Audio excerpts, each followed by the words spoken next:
kaibigan, mga kalakay, share ko lang yung ating i-deliver na fried chicken. Ito po ay order ng isang suki natin na magba-birthday. Ito oh. Tingnan natin. Yo. Alright. So ito po yung 70 piraso na tig 25, bali 1,750 ang bayad. So hindi na natin dinagdagan dahil free delivery naman ito eh. Free delivery. Tapos yung pinambayad natin ng bilao, yan, bali naka-inclusive na lahat doon. So marami po kaming mga order pagka ganitong December, ay ang daming mga order na ganito. Siguro yung mga kaibigan natin dyan na nagpa-fried chicken ay ganun din, marami din mga order. Ganito po talaga pagka December. Lalo na po yung mga nagpa-party-party. Ayan, bali ang kamalian lang po nito, dahil nga sa linggo ngayon, ang daming nag-o-order at ang daming customer sa pwesto. Kasi sa pwesto namin niluto ito. Kaya rush.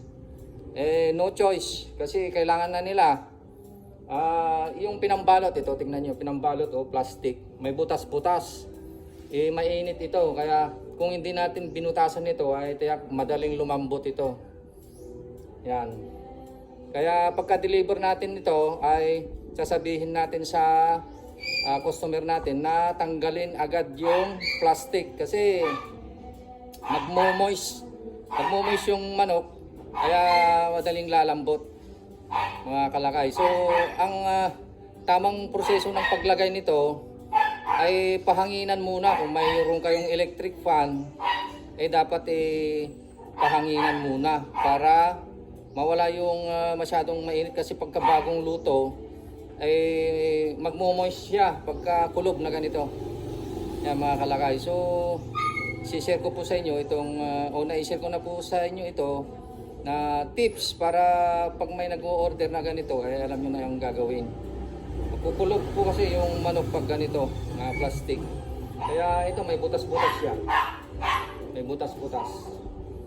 Yan. Hindi na namin napahanginan ito dahil sa rush kasi eh. Ayan, okay mga kaibigan, sana nakatulong. At update po sa ating birthday sa December 21. Sana ay mag-present kayo sa live at irarapol natin yung mga magpre-present doon na manonood, at baka sakali ay manalo kayo sa 10 breeding mix with marinated mix, mga kaibigan, mga kalakay. Regalo ko po sa inyo, sa mga viewers natin, pati sa Facebook page. Yan, bali magla-live po kami. At swertihan na lang yung mabubunot, mga kaibigan. Alright. Hanggang dyan, maraming salamat po sa inyong lahat. Bye-bye. Mga kalakay, available na po sa Shopee ang ating Calpost merchandise. Available na po ang marinated mix at ang ating breeding mix.